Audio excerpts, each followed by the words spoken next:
This is Completely Ordinary, and I'm Joey Lott, and I'm joined today by Michelle McGee. And Michelle and I exchanged some emails starting, I don't even know, it was like 3 weeks ago, I think, something like that. Mm-hmm. And she had sent me an email saying, if I remember correctly, she was just offering an observation that maybe I make a mistake by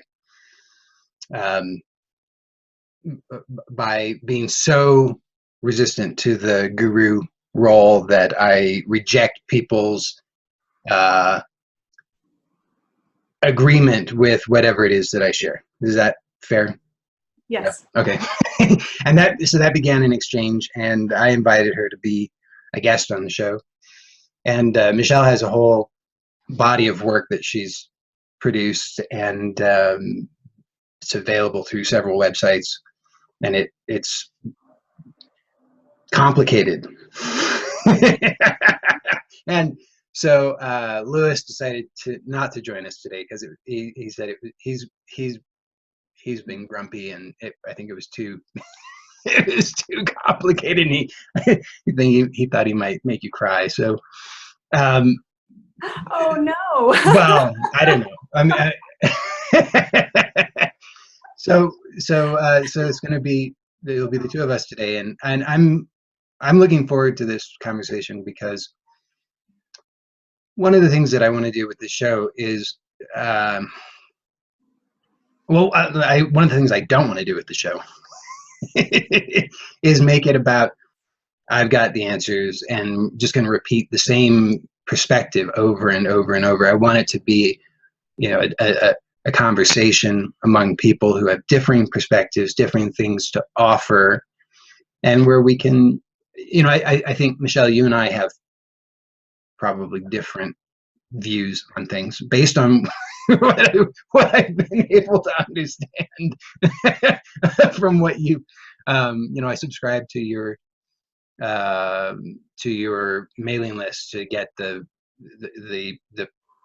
description of, I got your ebook on Aunt, and then the emails that if I'm on email number 3 now in the series that are meant to help guide somebody who's not familiar with your work through that. And I gotta admit, I'm still confused. So, but you sent me something this morning that I only just began reading, but that seemed maybe a much better place to start, because that seemed approachable. So if you don't mind, let's start there, because I thought that was interesting.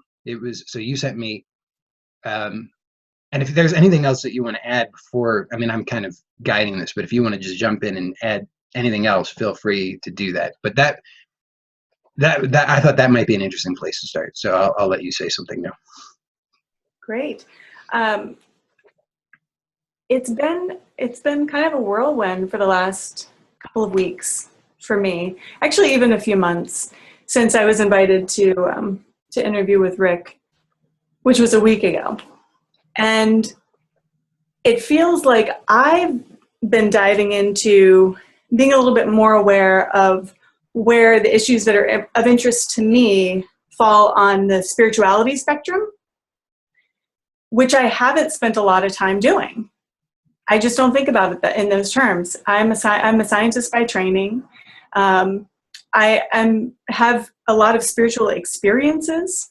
Like I associate personally with the idea of spirituality, but I really hadn't studied other people's perspectives in great detail. So when I started getting ready to interview and sort of enter the conversation in this more public way, Mm-hmm. I was like, oh my gosh, there's some really fascinating people out there, and really fascinating conversations that are already happening. Mm-hmm. So you, Joey, were interviewed by Rick as well a month ago, and also read your book, You're Trying Too Hard.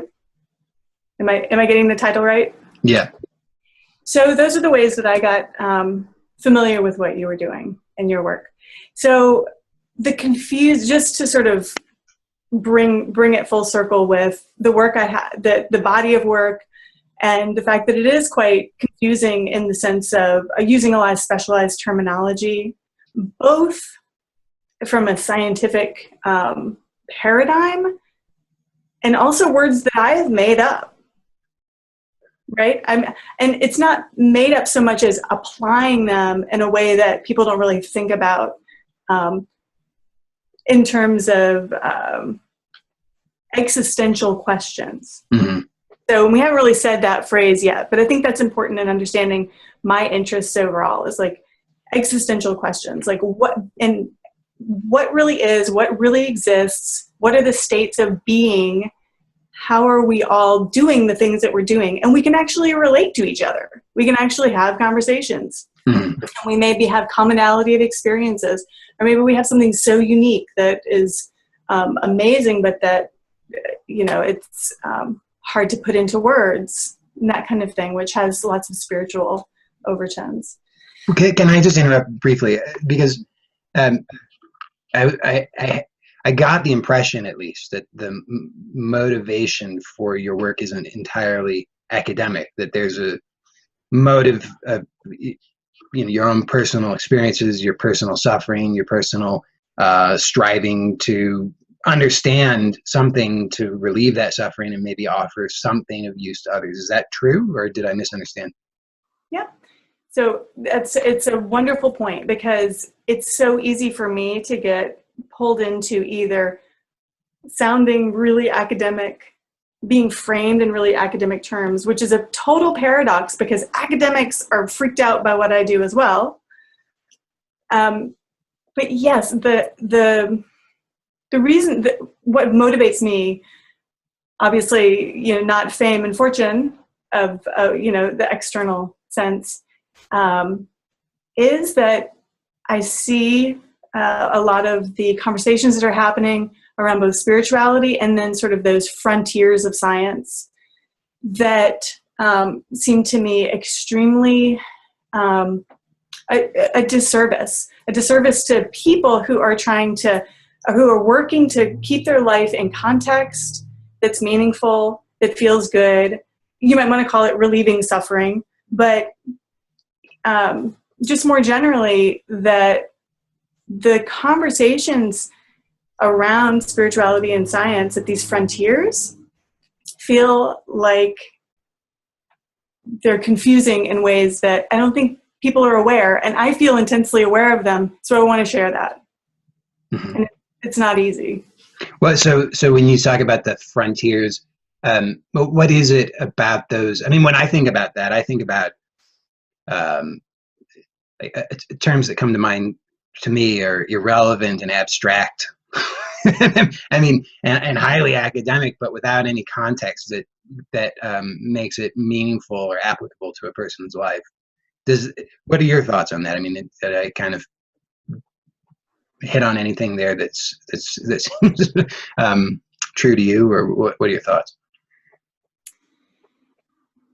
Yes, I think just to give some concrete examples, there are all these discussions about consciousness. What is consciousness? Consciousness as a neurological function and relating to laws of attraction, and I'm like, wow, where does the fact that people sitting with their own discomfort is hard? Yeah. And it leads you to places that don't make sense, that are confusing, that are upsetting, etc. And this is, and I went into this a little bit in the piece that you're talking about, which you said feels more approachable. So I'll be curious to see if we can kind of pull that in. But it's this edge, as the example being consciousness and in spirituality. What are we really accomplishing with that? And is this question something that benefits people's process? And understandably, people want answers. And yet to provide answers is a slippery slope. It's much easier to say that, I think, about science in some ways. But in other ways, specifically, and this is, again, the frontiers, we're talking about this frontiers edges. Are we really doing people a service by getting so abstract and wildly speculative about consciousness? Are we doing people a service by getting so wildly speculative about theoretical physics? So, and that's where things go off the academic edge and look like, oh, that's so unapproachable. But to me, they're not. That they're really existential questions at their core. And so, yeah, there's this frontier. How do we get into these messy areas? And is this real? Is this valuable for self-reflection? I'm not questioning the fact that somebody has invented some kind of quantum computer that does something interesting. Right. But to me, that is material science. That's working with materials. And then they draw out huge conclusions about what that means in reality. No, you're talking about a piece of material that does a certain something. Congratulations that you got it to do that. It says nothing about the uncertainty principle or, these kinds of abstractions. Well, I think there's a parallel in what you're talking about to one of the things that I object to, and this is a recent insight for me. But I knew I objected, but I couldn't really figure out what it was exactly. But I started to discover that in the spiritual world, and I'm I hate to pigeonhole myself, but if somebody wants to give me a label, I would not label me as spiritual. I'm more anti-spiritual than anything else, in large part because of what I see. To me, to even talk about spirituality, it is too abstract.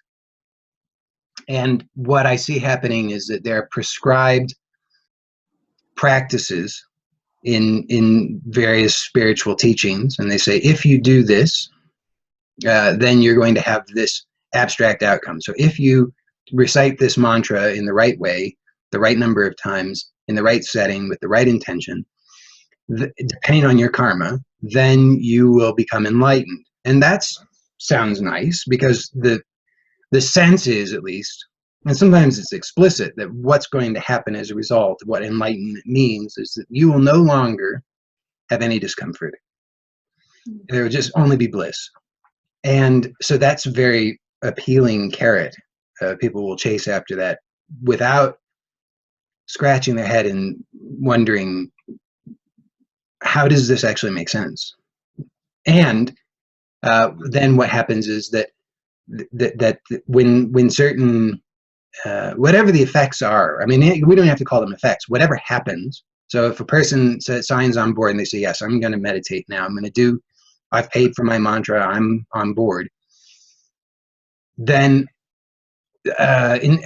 is this confirmation bias? I don't know what the right term is, but it's when whatever happens from that point forward, people will see that as a sign that what they are doing is the correct thing. So so in TM, for example, which I did TM for a while, anything that would happen would be attributed to the meditation. So if there was agitation, depression, irritation, ecstasy, bliss, anything that would happen, any experience that's on that spectrum of the possibility of human experiences that happen often spontaneously, is then attributed to the meditation, and then they say, see, this is evidence that you're on your way toward enlightenment. See, we promised you, we gave you this story, but it's that same sort of abstraction to try and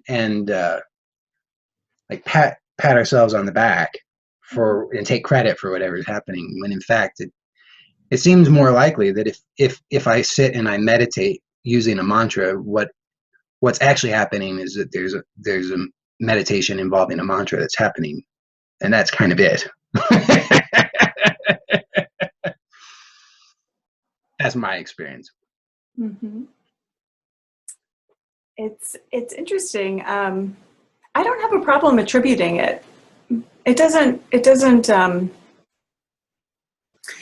But this question of handing the self over to the process sounds almost more of what I might extract from that. Because by saying, oh, look, the practice is there and it worked, but where are you in that process?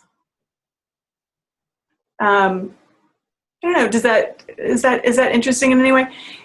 Because not to sort of be devil's advocate. So what if there are practices that have some, that there's something about, I don't know, the way the body vibrates, that it triggers feelings of nothingness or something.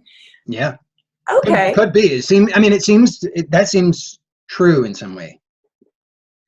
And then, exactly. So then but it's almost like this feedback system when we really get attached to a certain practice, like you're describing, is where something gets lost in that. Something of the ownership of our own experience, ownership of the possibility of those things happening without that particular context and still being okay, which points to the fact of, so often, and I don't know TM specifically, but does TM say this is the only way to enlightenment? And if you're doing it any other way, then you should be questioning it.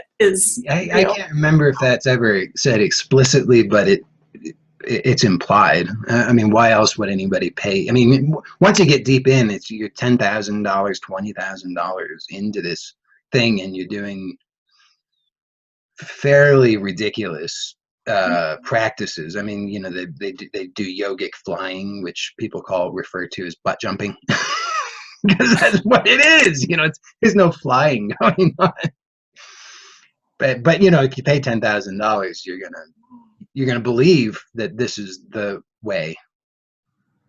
Gotta get your money's worth. Yeah. At that point.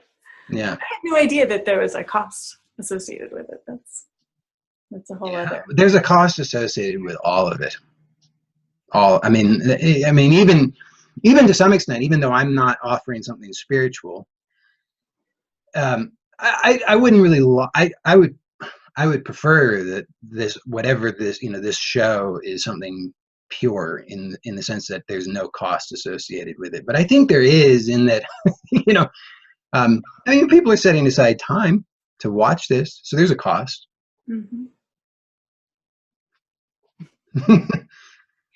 So I think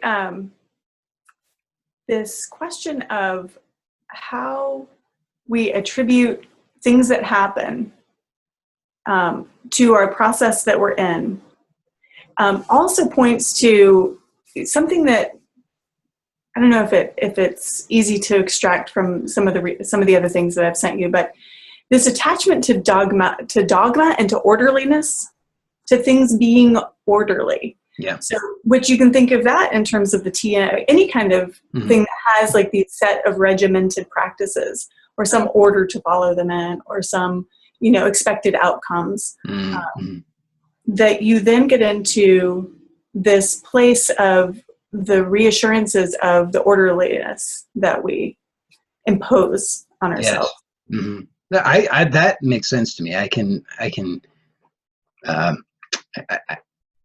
have experience of that.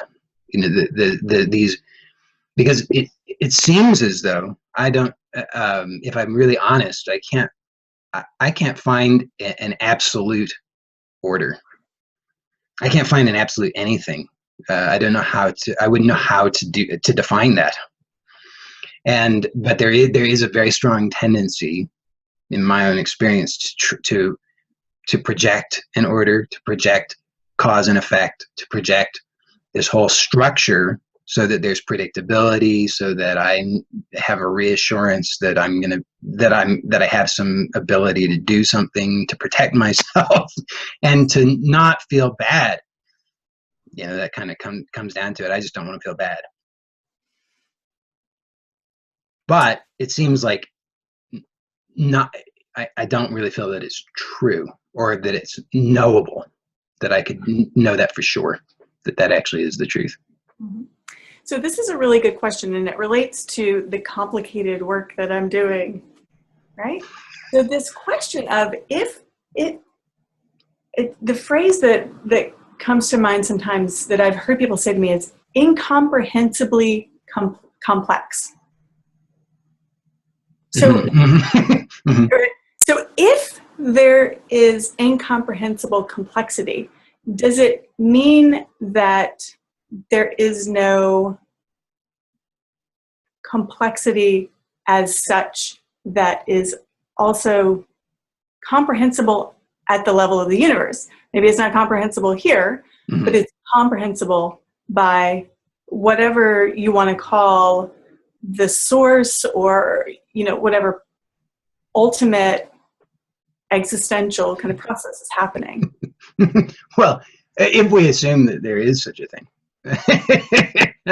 which I don't necessarily, but I will say this, let's say at a, the terminology is tricky, but if we just say at the relative level of my sense of myself and my life and my experience, there does, until there's these moments of a dissolution of that, there does appear to be an order and a predictability and a structure and something that can be comprehended. So I can comprehend that I'm a person, this is my life, I can walk through that door, I can go get something to eat, I know the people who are out there, I know how to communicate with them. So that seems to be true. And then there are these moments, it seems, where that breaks down, or the experience is as if I'm seeing through that. Whether or not that's actually what's happening, I couldn't say, but it does seem as though, okay, now I'm seeing through that. And then that's what a lot of, in the spiritual, depending on what type of spirituality it is, but in this non-duality racket, that's a lot of people are looking for that. They say, okay, that's the no self, oneness, unitive experience, and that's what I want. But actually, I find that it can be highly disturbing, because then there's a breakdown of everything. There's a breakdown of that sense of structure and order, and then there's nothing that can be grabbed hold of or known or understood, and that can be frightening. Right. So there's a few different ways that I think about some of those terms. One is as routine reality. Mm-hmm. So, and I like this idea of routine reality in terms of there are routines. There are the things that come and go. Like what is physically in the space around us, how we set up the space. It doesn't just suddenly change. And this is almost like, I hear people have all these really glamorous ideas about quantum this and quantum that. And I want to go, what about the faith and like Newton? Why don't we have like a whole spiritual like community or spiritual experiences where we throw balls in the air and we go, it came down. God, yes, it's awesome. You throw the ball up, it comes down. Well, in a sense, I think there is some of that, right? I mean, that's in spiritual traditions that emphasize order and structure and will, divine will and all of that hierarchy. Mm-hmm. There does seem to be a celebration of that, right? That this is the way that it is. God has declared that gays are no good, and there's a celebration of that. Oh. Well, Julie, just don't, yeah. Just cut right in there. Yeah, that's exactly right. You're exactly right. And I hadn't thought about it that way. And you're exactly right. And for the same reason that I think the quantum celebrating that like small, like whoop of sort of that, I would even call that like as existential type of questions. Same way that there's a problem with that, I would say, on the other hand, the Newtonian celebrators who were saying, well, that's what the Bible said 400 years ago, or whatever, Mm-hmm. however many years. Yeah, I think it's 6,000. Depends. New Testament, 2,000. Yeah. Right, right. So, excellent point. And so the thing that got us there was actually talking about routine reality. So if I can take a step back. So I think this idea of there being routine is absolutely important to the sort of allowing more abstract things to blossom within something that makes sense. And when our world has, literally, this routine aspect to it, that there can be room for other things, spiritual experiences or other insights. But without that, as you pointed out, things can get pretty disturbing. And it's not that without the routine reality, because we can't just lift that up, but without the sense of there is the routine reality and I am held by it, or I am comforted by that on some level, which I love. Your work to me points to this. Is like, don't forget to just, exactly what's happening is okay, which includes the exact context of what is going on, right here. Right. Yeah, right. I think to me, that's a really important point, because so in what you were just saying, I was reminded of psychedelic substances, and you had mentioned you forwarded me a comment that you had posted on a it's an NPR blog. Yeah, an NPR blog. And you had meant that, if I understood correctly, and I'll paraphrase, you had said basically you were equating that the use of instruments like microscopes and particle accelerators and all that has parallels to the use of psychedelic drugs, in that neither one is necessarily offering a greater insight into the nature of reality necessarily. It gives the illusion of that. Is that a fair paraphrase? Yes. Okay. I didn't say that so much as the author of this article was saying that, and I was essentially agreeing with that. What I didn't agree with was the conclusion. Yeah, right. We should celebrate. The conclusion of it was we should be celebrating our myopic realities. But I was thinking about the use of psychedelics can produce this experience of where that routine reality is dissolved or seen through or transparent to some degree. Right. But at least my experience with psychedelics has been, okay, this is great until I want something routine again. I want to be able to return to that kind of comfort of, I know what this is and I can predict it, and there's some sense of control and volition and all of that, where because it's disturbing. It can be a nice experience to have that dissolving, but only within the context where we know, or we have some sense that there's going to be a beginning and an end to that, and on either end there's going to be this routine reality that will give me the comfort that I'm looking for. But you said something, or you wrote something in that paper that I only read the first page or two of it, but if I understood it correctly, what I understood of it, I liked at least, was this idea that in some ways in our lives, whether it's maybe just one way, we are radical in that we question something, to the root. I mean, that's what radical is, right? I mean, we really keep inquiring and looking, and we don't settle for any kind of authoritative answer. And but you said in there that we tend to do that in some area that for us, there's some kind of comfort Mhm. in doing that. I mean, it's not, we don't, or at least we don't want to do that in a way that's going to make us way more uncomfortable. Did I understand that correctly? Mhm. Yeah. And I thought that was interesting. I'm still thinking about it, so I don't know entirely what I think about it, but I found it really interesting because um, I think you might be right because it does seem like, you know, in my own experience, um, I only question the things. I only really inquire deeply if I'm motivated, if it seems like that might provide me more comfort versus less, right? You know, if I'm already experiencing comfort, I'm not really motivated to do something.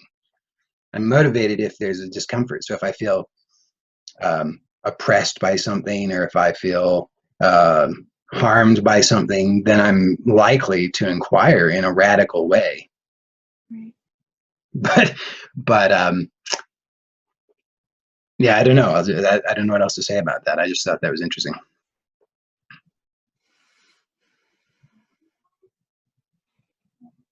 Yeah, it's I don't know either. It's funny. I read that myself, and I was like, that is really important. And I don't know. And it's hard to articulate because it's a paradox. It's really, I think, a paradox, which are always, they're everywhere, all over.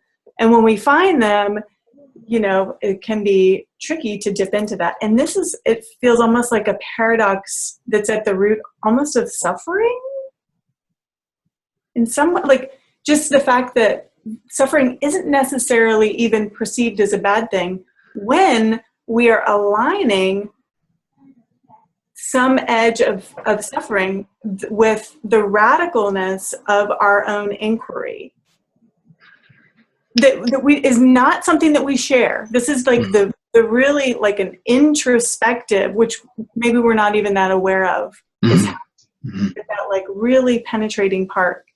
Well, this is interesting because I've been working on a new blog post that normally I just write it and then I publish it, but this one it's involved a lot of revision because I just haven't felt satisfied with it, and it's just been, you know, I've been thinking about it a lot, and one of the pieces in there that I touch upon is um, it's a recurring theme, you know, and I understand I had this sense too, but within this non-dual thing, the Western non-dual thing, there's this seems to be a debate that I see as it's a false dichotomy, but they set it up as, should one practice or should one not practice?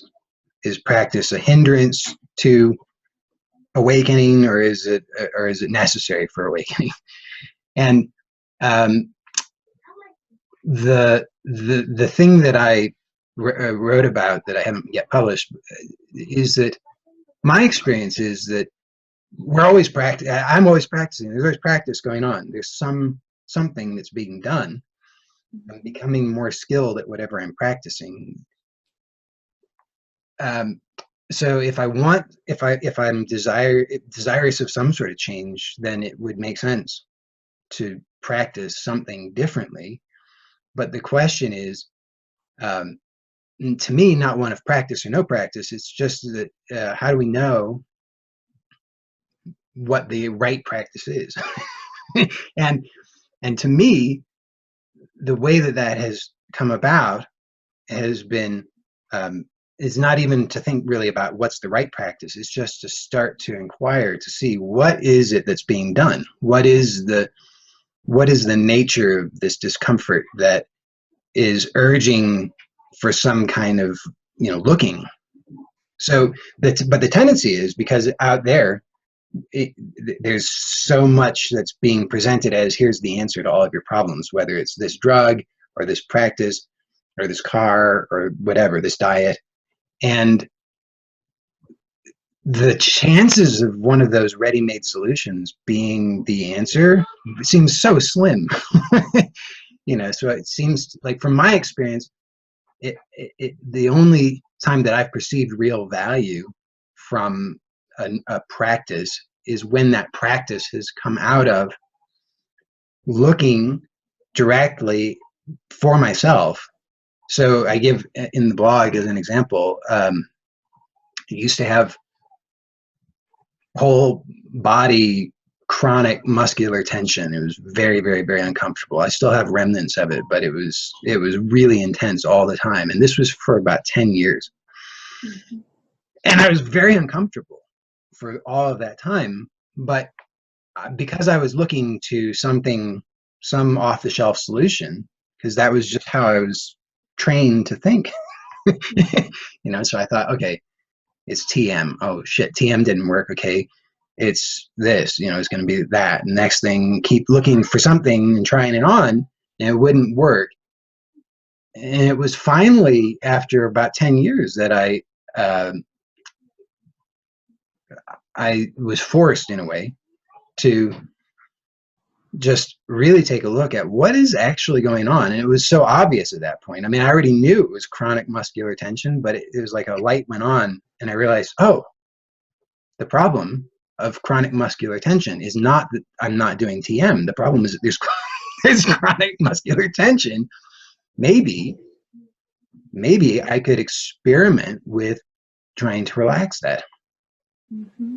So there was a new practice that came out of that, but that only came about when there was a looking for myself rather than trying to find something that would fit.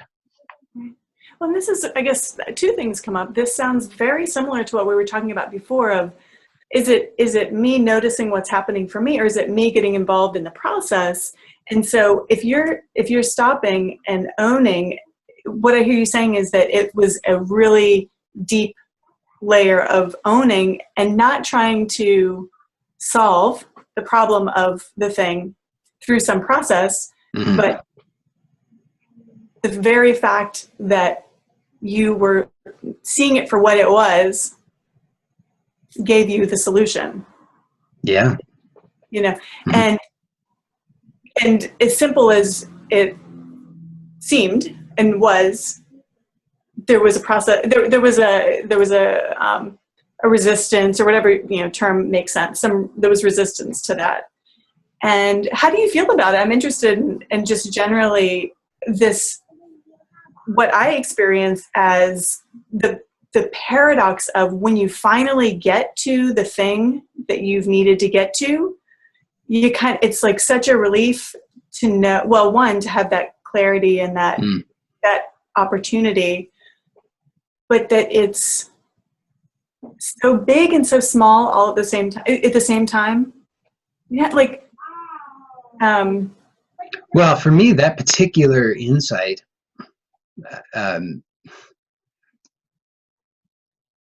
it took 2 years before we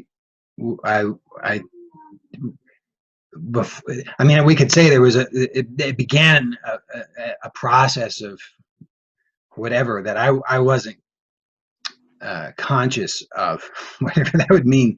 But it took 2 years before I actually began to do that practice of releasing tension in earnest, because when I initially had that insight and I was trying to do it, it was terrifying, because that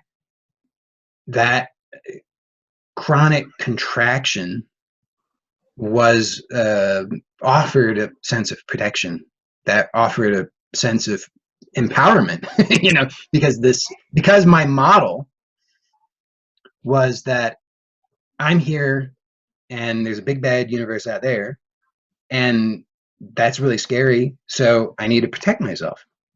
And as long as I was operating with that model, then it wasn't really an option to let go of that tension, because that would be, it's committing suicide. And I just wasn't at that point in my life where I was really willing to pull the trigger.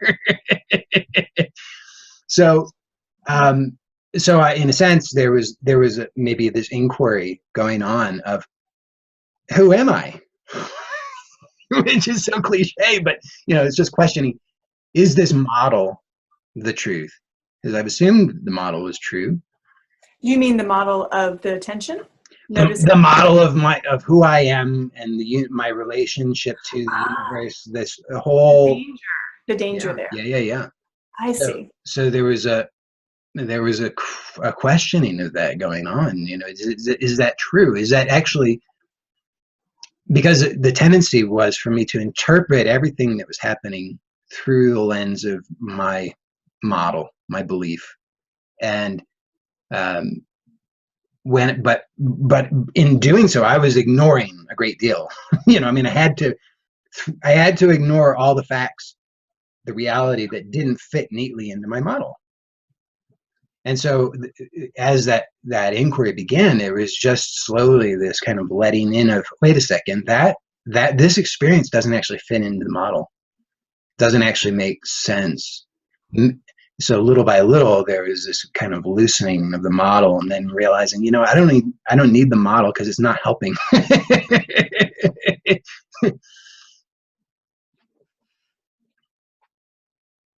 Yeah, it's the other phrase that came up for me when we were talking a little bit about psychedelic experiences too, because of this. It's like this disorienting aspect to those. Is that this is my biggest thing with drug use is go right ahead, but integrate it. Integrate. I'm not encouraging, But we could say that about anything, couldn't we? Yes, well, exactly. And then I was thinking, that's exactly what you're describing, is that it was a process. It was like an integration experience. It was integrating your thoughts with this physical experience, maybe one way to look at it, or, thoughts, also not specifically the thoughts so much as the evidence that was happening outside of you, conflicting with this physical experience. Well, I would say that I'm not sure about outside, because I can't really find that, where that would be. I think what would be more truthful would be that the idea that there was an inside and an outside had been operating as if it was true. So it was as if this model was the mediator, and I perceived that I was on one side and life is on the other side, and I need the model to understand, interpret, protect. But it just started to become evident, just through looking, that's not actually my experience. My experience isn't actually that I'm here and life is over there and there's something mediating the two. Actually, my actual experience is just that there is life happening, without being able to find a location for it, or be able to separate something out from it. So it was just a looking at what's the actual experience, and then realizing the model isn't necessary, because the model's fine. I mean, it can be there, but it's just that I was looking to the model to offer me something that the model couldn't do, because it doesn't have that power. I think this is something that I think of, the metaphor that comes from, the image that comes for me is like a puppeteer, like a puppet on strings, and that there's an aspect to that we are our own puppeteers. Well, that would be nice sometimes, maybe. But do you actually have that experience that you are able to? No, it's definitely it's more of a, I tend to think in terms of metaphors so much. I love that what you're able to provide, like a really clear picture between your experience and also your connection, and how that sort of, how that experience is. Let me think about it. The puppeteer, to me, it's something about a feeling that I get when I compare it metaphorically to the strings being cut and there being a little bit of a panic there. On the part of the puppet? Yes. Yeah. And a need, like this urge, this need to connect with others, right? Mm-hmm. And, you know, it's like, I need some direction or some, you know, instead of like really that what I feel now, I think I do experience this more and more. It's something that I invite regularly, which is, here I am, I'm standing on my feet, I feel connected, I feel loose in my body, I feel ready to respond. Like, this is the experience that I invite over and over, that feels like it's sort of the opposite of what you might call like a bound experience. So you're describing it as muscle binding, and I don't have that specific experience, but mine more to do with, I think, always responding and reacting to others like this, and you know, really like not letting that be my the way I'm moving through the world. Felt like a big part of my freedom, or, you know, my awakening kind of sensations, or yeah. I mean, that metaphor is interesting because it's not a perfect fit, but I can relate to some sense of that when there's no longer that sense of connection, then the sense of connection provided, let's say, the sense of connection used to be how I thought that was connection. Connection to the model. Well, connection, just let's say connection to life. So I perceived that feeling, that sense of connection, was connection. It's actually a feeling.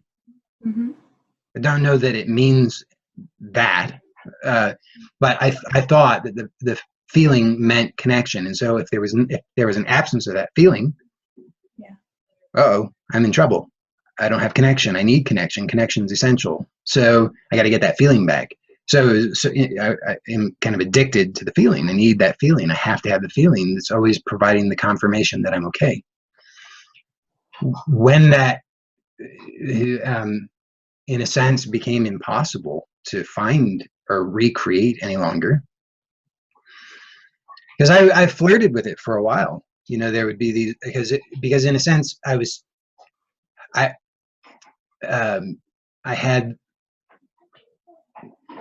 desired that feeling because it was my sense of okayness, but then there was also something very seductive or appealing about exploring what it's like to not have that. In a sense, to be disconnected is a kind of freedom, or there can be a feeling and a sense that that's a freedom, because it's the other polarity, right? I mean, so there's these polarities, and if we're existing as if these polarities are the totality, then if we're always at one polarity, or addicted or clinging to one polarity, then the other one will hold this appeal, because it's like, oh wait, that's I was missing that.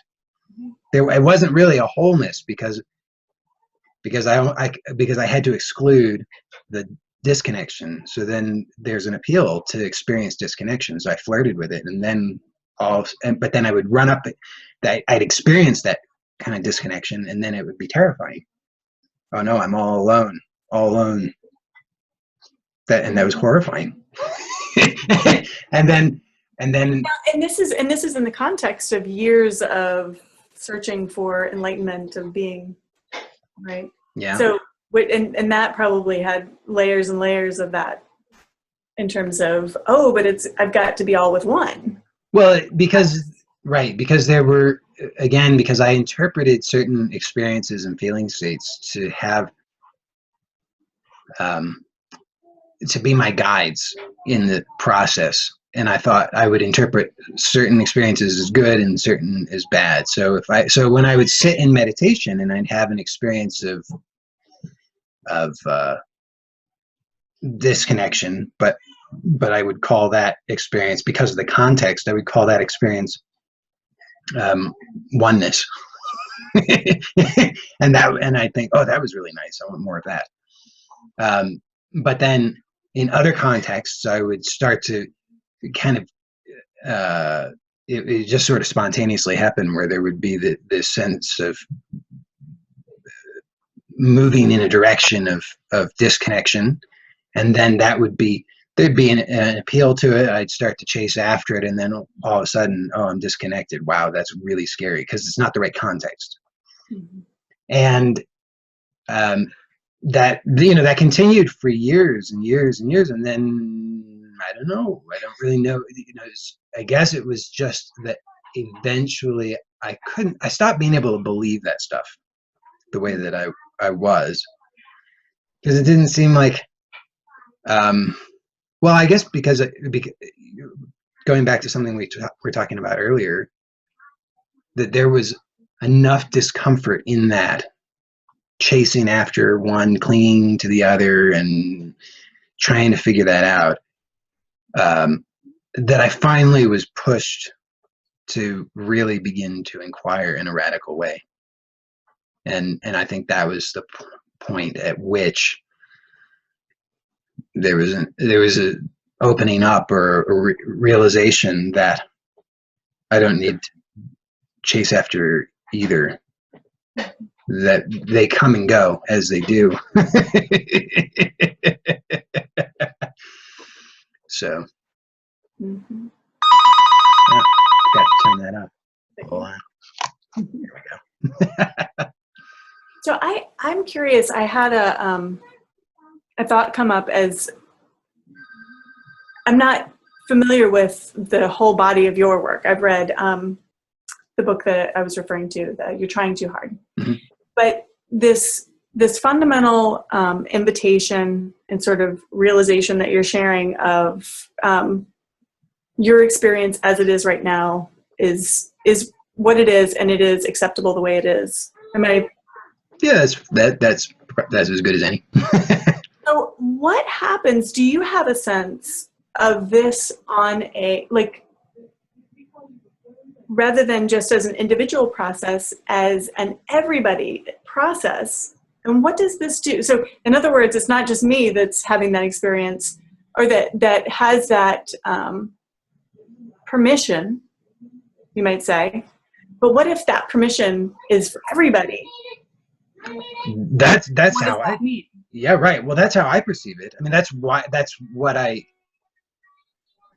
attempt to communicate, is that I personally don't perceive that there's any that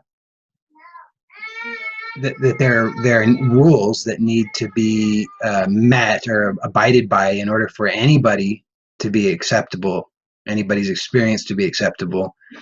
I see it just as it's already the case. But this is tricky, I think, for this. Is the world essentially a good place? Because that I don't know. Okay. So, well, you had said that one of the core things that you had tied to all this body tension was that the world is really scary and dangerous, even. Yeah, it might be. I mean, that may be the case. I'm not sure. I used to. It would be nice to have that kind of comfort and reassurance that life is good, that life has is fundamentally good. But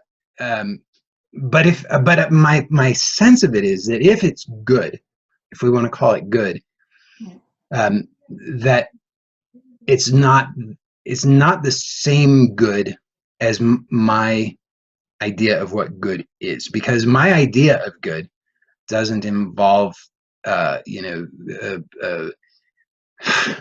I mean, just look at what happens. You know, like it doesn't involve my, you know, it doesn't involve my dog eating baby rabbits. It doesn't involve me killing chickens. It doesn't involve these things Huh. like that, because that's hard. That's not reassuring of goodness in the way that I want, because the goodness that I want is no, you know, not to be afraid. But it seems very likely someday I'm going to die, and and between now and then, very likely I'll experience pain and loss and suffering, and what happens after that, I don't know. But it doesn't fit with my idea of good. So then I feel like in order to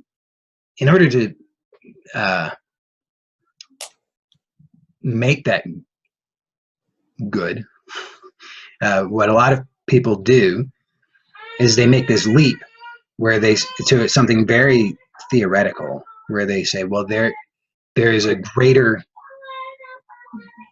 some greater knowledge, wisdom, that, you know, we'll call that the knowledge of love, of God or whatever. And that from that perspective, from the perspective of the totality, that it's possible to know, to have the reassurance that it is all good. Which, you know, it makes sense. I think the reason that kind of thing can get traction is because we can relate that to something that we actually experience. So again, in a sort of theoretical way, but we can say, okay, well, my body is composed of 1 trillion cells or whatever it is, more than that, I don't know. But that those individual cells are experiencing suffering and death and horror all the time. Not all of them all the time, but some of them all of the time. And but I'm okay. From my perspective, it's good. Mm-hmm. So we can abstract that, and we can then project this entity that is absolute, the absolute God or whatever, and we are all cells in the body of God, and yada yada yada. And then but then we, you know, I mean, there's a lot of philosophical jumping through hoops in order to make that work, whereas I don't know that in my actual experience. In my actual experience, I feel fear, discomfort, grief, sadness, loss. Yeah, but what about seeing those things, those uncomfortable things, or sort of the face of whether it be fear or suffering, as coming to, you know, sort of meeting that where it is, like going, I don't get to decide. I don't get to be in charge of the whole picture. Yeah. You know, wow, I get it.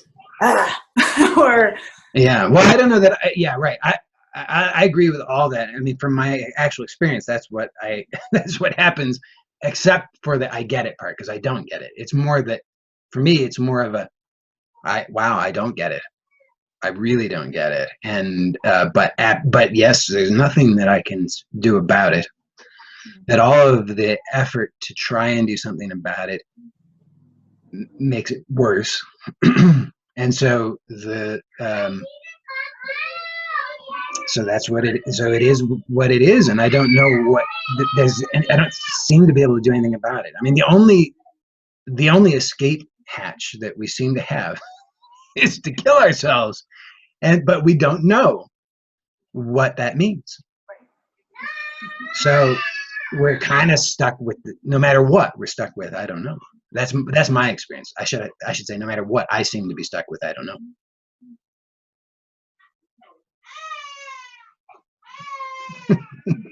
somebody is having fun back there. So I have kids. Yeah. So I'm, of course, very tuned into them. We've really come full. We've sort of done this spiral deal, haven't we? We started with some specific issues, cultural issues, and then we went out to our experiential sharing, and then this is like the big picture question of like, what is real? Well, yeah. Have you figured that out? So my can I for what it's worth, I'll yeah, I guess I'm inclined to segue to something that means a lot to me, which is meanings of things. Mm-hmm. And I think there's so much possibility, which I hate to throw that word out, but there's a lot of possibility as we approach these different questioning, these inquiry processes that you encourage. And I love this idea of just this inquiry. What's really going on here? What's really going on here? And that the meanings of things, a question for you, is this your experience? Because it's definitely my experience. Does this thing mean what I think it means? This particular word, this particular experience, does it mean what I think it means? Because my experience is also that there's a subset of words that has a physical meaning to me. I physically experience this, and that this is really distinct and important to notice the difference. Like the word good, we were just talking about good. I don't have a body experience of this word. Mm-hmm. This feels almost in the sense of like an academic kind of, we talked early on about things are abstract and academic. This to me falls into that category. Whereas joy is something that I can go, yeah, joy. I know what that is. Or despair. Yeah, right. Mm-hmm. Despair. And that there's a bodily feeling about that word. And I think I don't know, again, that's my experience, that there are these, physically experienced states. So there's an association, right? I mean, there's the feeling and there's the word, and they're associated. And I guess associated experiences, like the history. No, not necessarily. I mean, just from what I'm hearing you say, if you say despair, then you have a bodily feeling of that. So you can say, if I'm understanding correctly, you say that you know the meaning of despair. Right. Yeah. But is the meaning the feeling? Or is there something that I don't... Very good question. Yeah. That's a really good question. And to the degree that these things have a shared quality because of being humans, you being human, me being human, I don't know the answer to that. I love this. Whether that would have the exact same, body experience, or if it's just the fact that we might agree that despair is something that is a felt. The meaning is felt, or whether it's the same. I don't know. It's a good question. Mm-hmm. So when I think of meaning, I mean, this is very interesting because meaning, we can have a personal meaning of something, right? I mean, like you were just describing, you don't know if my despair is the same as your despair. I don't know that we would have any way to know that, but you know that you have a personal meaning of despair. It's what you feel as despair. Mm-hmm. But then, is there any I don't know what word to use here. Is there a deeper meaning, a greater meaning? Is there any other definition to meaning that we can that we're talking about, or is it is meaning really just our personal felt experience of something? Because yeah, go ahead. So what I postulate, a great word. Is it a great word? I postulate. What's a better word? What I postulate is that there are words that have these meanings in the sense of a felt meaning, and that there is a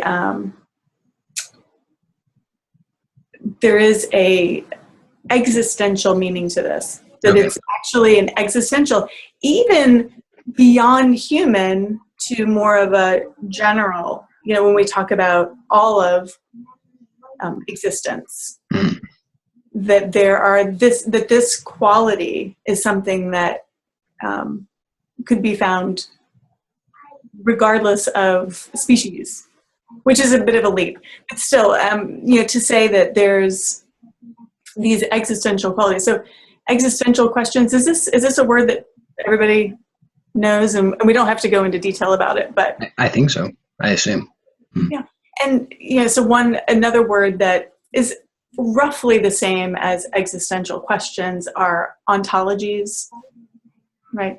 And so ontology means being, right? This is like a Greek states of being. Mm-hmm. So if we reframe the question like that, are there states of being that have, again, qualities that help us to associate to each other, and perhaps our other word meanings are built on the interrelations of all these different experiential states, and we just talk about them. They're like hodgepodge type of words. Sure. Based on my specific belief systems, my specific experiences, we talk about good. And, so those are still interesting in terms of conversation. People like to have conversations about them. Mm-hmm. But then the question is, what do those words carry?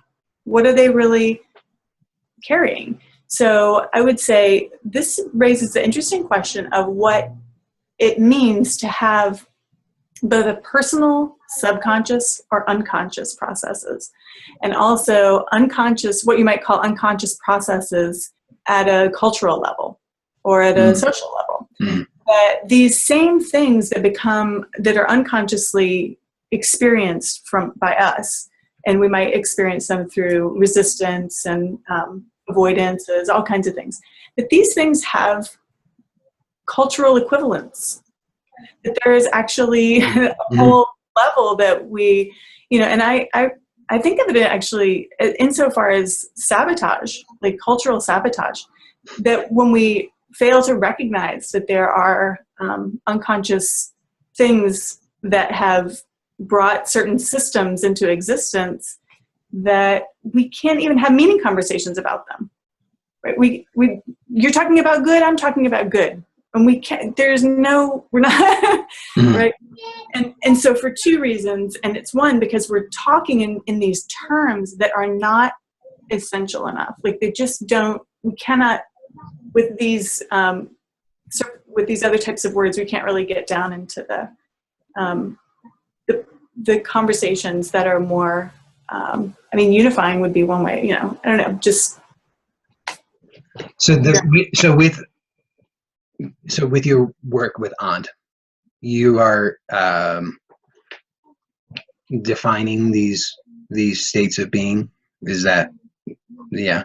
And what's your? Well, just to take a step back with this. This was something that came, if I understood correctly, this was something that came to you. Like what, some sort of download kind of, or was it something that you it's a thought through? long time coming, but yes, there was a period, and yeah, it's a little tricky to talk about. It's like, did God speak to me? It's hard to, I certainly have no interest in making that claim. Sure. But I report my actual experience was that I had about 3 different threads of thoughts and interests that were going on about the same time. And it just felt like this sort of, confluence of things. this is going back 20 years for me in terms of how much I've really devoted to caring about some of these issues. Yes, it all came together kind of all at once. And I got up at 3:30 in the morning for 2 weeks and just literally was sitting there going, oh my gosh. And I'm recording all these things. It's well, so right. So that makes sense, right? I mean, it's not either or, it's both. And so I wonder, for the 20 years that you've had the interest in this, what has been your interest? You know, I mean, what's the motivation of your interest? The motivation, I think it's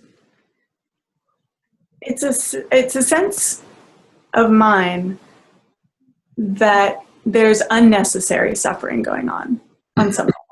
So, I wouldn't for a minute claim that we can alleviate all suffering, but this question of necessary versus unnecessary suffering becomes an interesting one.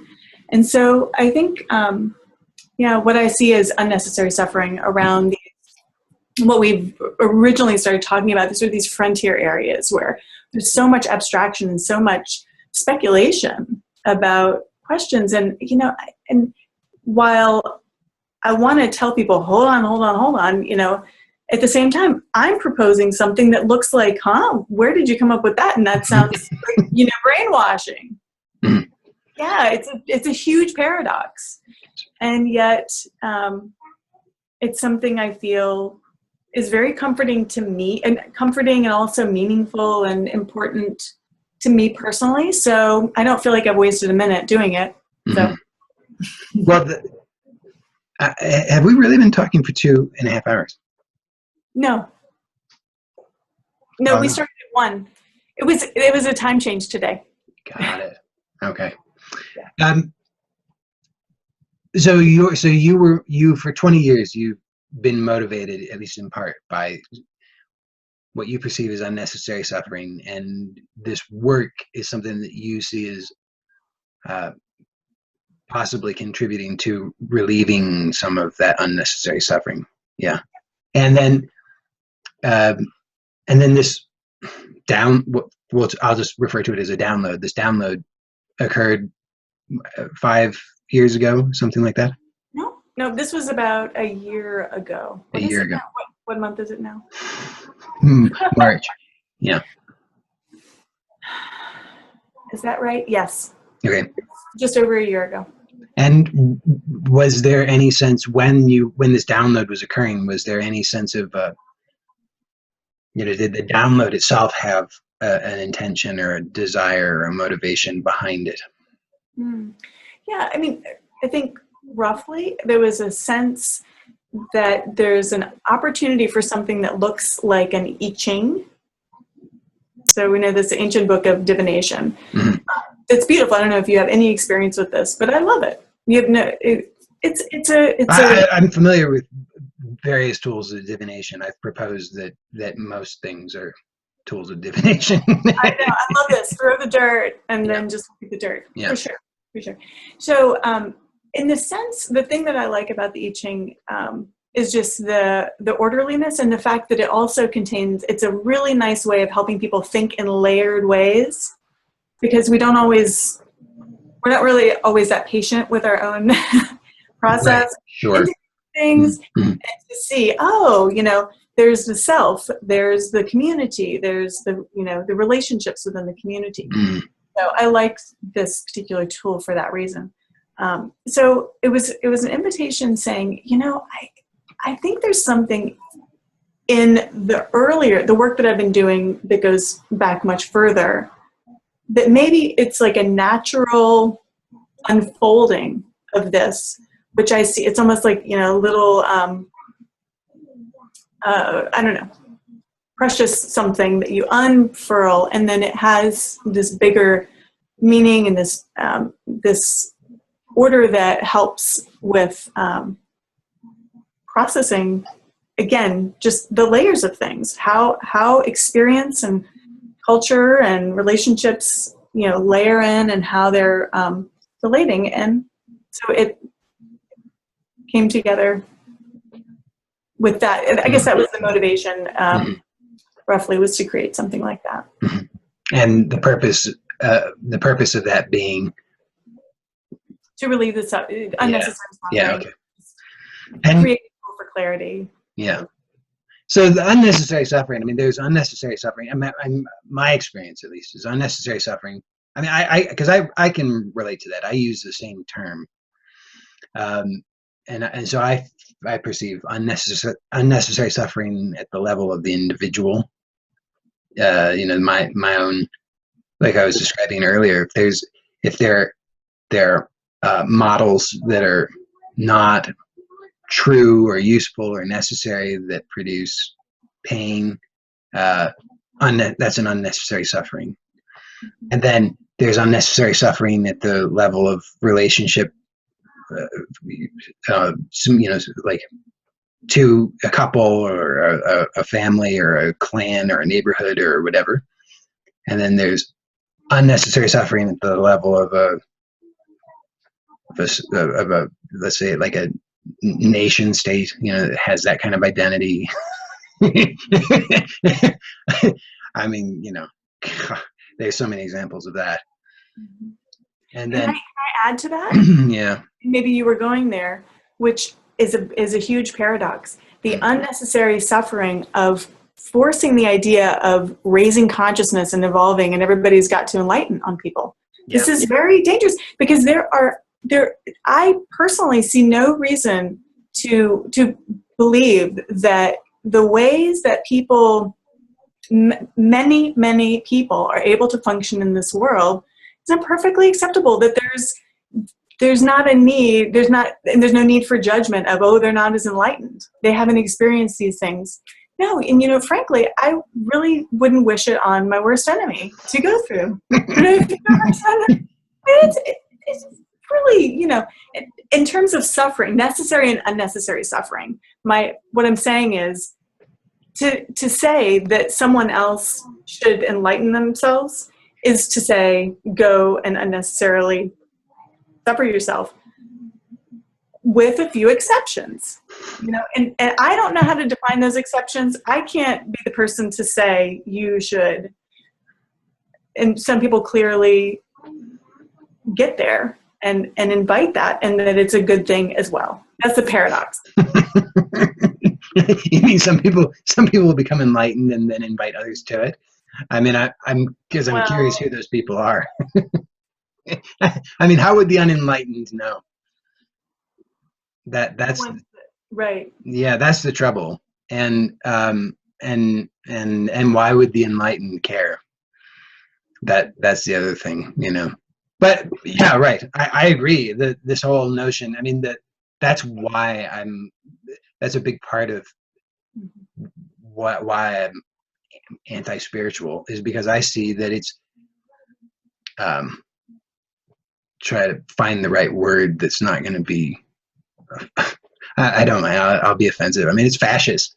It's saying I find it disgusting. And talk about arrogance, and the flip side of that is just the insecurity. I mean, we all feel insecurity, but I mean to feel insecurity and then there's a deep insecurity there, to need to have others conform to my view of how things are supposed to be. Because if I had that security that I really knew, then I don't know, I just don't think it would necessitate that kind of behavior and attitude. So I agree, yeah. Yeah, and the thing that I just would add, that we're talking about a very, very small portion. My sense is it's a very small portion of people who are out there making those type of claims and really pushing those things. But it could be, what I hear you advocate for is, okay, folks, if you have great spiritual tools, great. Call them what they are. Specifically, help your body through changing diet, period. Yeah, right. Or learn mantras and enjoy the sound of your voice and the way it resonates with your body. Yeah. Period. Like, instead of you shall obtain, or, you know, those kind of claims. And I think there's so much room for people who have these, you know, what you might call spiritual gifts, or gifts of helping people connect to these other questions. That's great. But, you know, to get on the bandwagon of saying that you're providing some route to enlightenment is Yeah, I mean, because I'm unnecessary suffering. that's right. Yeah, I mean, I would be all for, if there's, I'd love to have more healing in my life. You know, if there's somebody who has that power to provide me with specific types of healing, you know, somebody could relieve me of, you know, certain discomforts and pains, physical, emotional. I welcome that. That sounds delightful. I mean, if somebody says, here's a tool that will really work, and just test it out, and you can see the evidence for yourself if it actually is working, I have no problem with that. I think that's great. You know, because I don't see the need to really, you know, that I don't even think we need to call them spiritual at that point, though. I mean, I think we could just say that these are tools that help to relieve certain types of suffering, and we can just be specific about what those are. The same way that, you know, if I have I mean, a stupid example, but, you know, if I have a splinter, then having a pair of tweezers to extract the splinter is a useful tool for that purpose. And where was I going with this? Oh, right. I also see, you know, you talked about the I Ching having, I'm not that familiar with it, but you're talking about how it reveals the connections between those layers. Is that, yeah?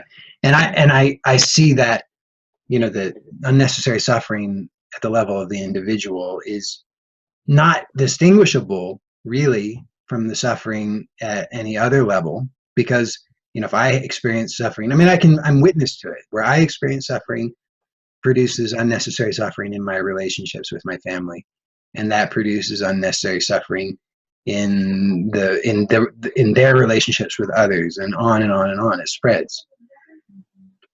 So I'm enthusiastic about relieving unnecessary suffering, and I also think it's important for me to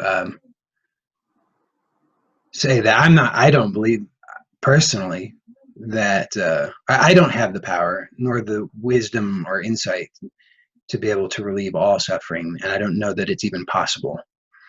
But yeah, I'm all for, if somebody's suffering from some addictive behavior that they perceive as being unpleasant and harmful, and they want to stop, and there's a way to help that person through that, I'm all for that. I think that's great. But I'm curious then, how does Aunt do that? Yeah, it's not actually clear to me either. This feels like the area that, because, like I said, this has just been a year that this has been like in my lap, and it's a lot. As you've seen, you're like, wow, that's a lot. Mm-hmm. So it's been a year of growing, you know, my own experience, growing into it and understanding. My ideal is that it would be available as a contemplative practice. So I like the word contemplate. I like the concept of contemplation. I like it a little more than meditation, even. Mm-hmm. And, you know, it's also tricky when we hear when we have a lot of thought. What's the word? Like overwhelming thoughts, like thoughts that are very pushy thoughts, then something like contemplation to me feels like a good direction. You can still be with thoughts, but you're going to give them a little more structure to work within. You're going to suggest, you know, well, yeah, sort of like working with the ruts, you know, getting out of ruts through thinking about things in a different frame, a different way of framing them. So yeah, I can relate to that. I mean, I don't remember exactly what it was that was happening, but this was recently for me. I have some as people who've watched this show know I have a lot of anxiety, and it's been very pronounced the last, I don't know, couple of weeks, and that idea, I can definitely relate to that idea of contemplation, because that's something that I actually think of it. You say structure, and I can see how that's true. I actually think of it as giving space, because because it's, in a sense, there's already a structure that is that rut, you know. And if you just continue with that, just to force through that structure, um, what are the chances of getting a different outcome? And it's probably going to be the same. so so for me, it's like, taking a step back and really looking at this situation and just exploring it to see, well, like, one time, um, years ago, I was in North Carolina, in the Blue Hills. I think that's what they're called, outside of Asheville. And it was late at night, and it was in the winter, and there was a lot of snow and ice, and I was driving up some dirt road that hadn't been plowed or anything, and it had rear wheel drive, and it was a bad idea. And I got stuck really badly, and I thought, oh no, I'm really stuck, really, really, really, really stuck. But through evaluating the situation and trying different things and exploring it, I managed to get unstuck. I was very badly stuck. I didn't think there was any way I was going to get out, but it does seem to work sometimes, just to take a step back and look at it in a different way. And one of the hardest things is to not panic.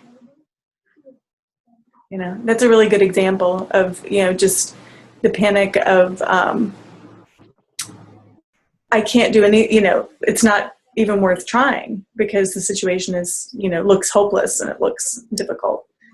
Yeah, I think that's a good point, because what I find, this is a very interesting point in this conversation, because this is something that I see happening a lot, and this actually goes back. Even when I used to work as a computer programmer, and I had been published, so I was seen as an authority, and I got a lot of emails from people saying, how do I become a good programmer? And to me, it was just so obvious. Well, you keep working at it, and you work at it with this spirit of, same word I use now, curiosity. It's just, how does this work? That didn't work. Okay, let's try this. Let's just keep trying and experimenting and exploring, because that's what's always worked for me. Maybe that's not the right way. Maybe there's a better way. But in my experience, when I perceive a problem, then the way that I've always approached it, when it seems like I've been successful in some measure, is to be curious instead of just pounding my head against it, or like you say, panicking, just freaking out and saying, oh no, oh no, oh no, oh no.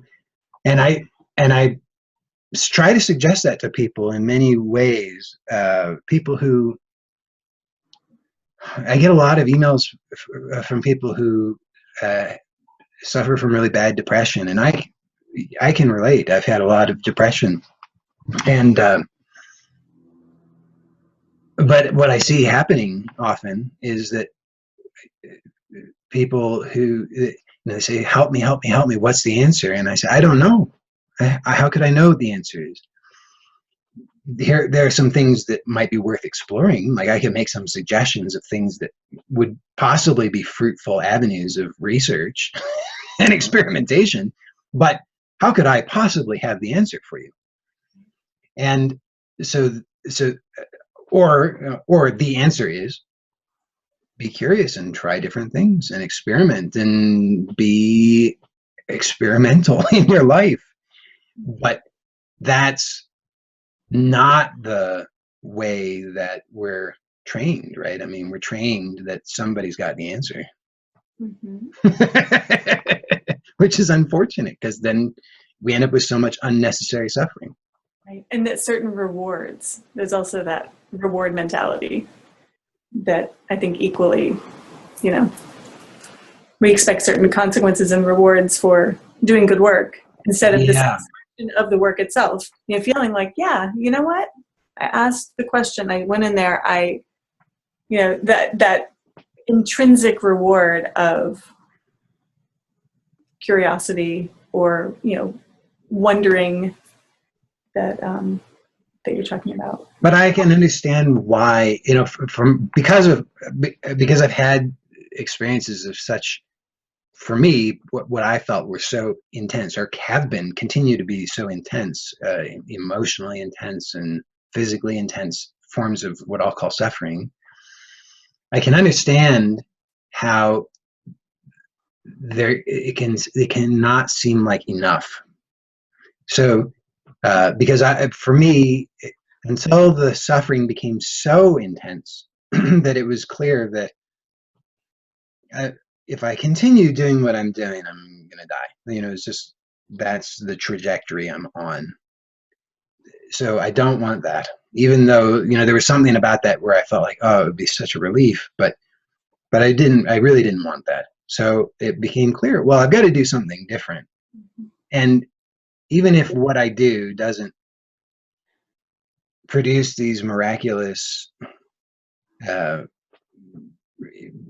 rewards, instantaneous rewards, like, taking psychedelics, for example, provides a certain kind of reward because it's so big.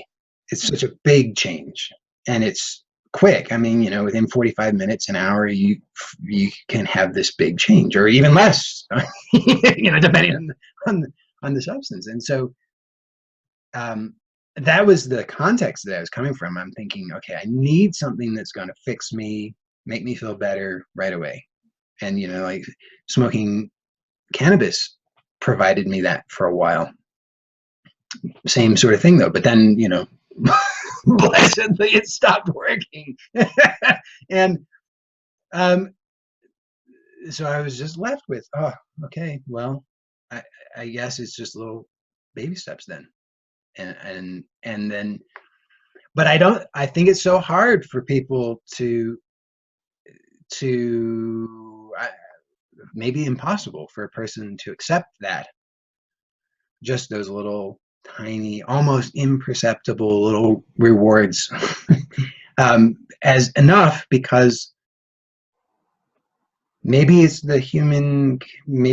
just the way we are as humans, or maybe there's some kind of cultural conditioning that produces that, or a combination. I don't know. But to me, that's an interesting point to explore. I feel like some of these things are almost like a magnification of something that's a really essential something. So it's like it becomes magnified and more, almost like over dramatized through our experience. Whereas that like if we can really get down to it, that there's my experience, the way I would report my experiences now are the more subtle, the better. I don't know if you have this experience. I love this. I can now go in and go, despair. Whereas it doesn't feel like that at all. There's this really dramatic presentation of these things. And I don't know what that's from, if it's learned, if it's just sort of the culmination of so many unfelt experiences from early on that sort of become this landscape of this feeling that are huge. It feels that way. Yeah. And, yeah. Yeah, I mean, there are definitely moments. I mean, like I said, lately, the last couple of weeks has been very intense for me. And there have definitely been times when I just think, gosh, it would be so nice just to have just relief. Just some kind of relief, So I don't. Too. So this dramatic part. What if in the same kind of spirit that you present some of this stuff as, wow, I have a very dramatic feeling right now. Even just noticing it as that instead, and that's tough because many people have a very negative connotation of drama. Like, I cannot be dramatic, or that's not me. So that's tough. I don't know, whatever word to say, it feels huge. Wow, it's so big. The bigness of my experience right now. I don't know if that's if that's something that you've actually spoken to in other ways, but it's true that there is a bigness, largeness, that overwhelming quality that somehow there has to be room for within that statement of, this is my experience. I agree. And that's the tricky point. That's what I attempt to communicate that, and some people, it seems like some people hear that, and that's valuable to them. But oftentimes that's what it seems like a lot of people don't want to hear. Is that, the one way that I say it is that people want freedom. They say, I want freedom. Well, good, you got it. This is already the freedom that is so free that it allows even this.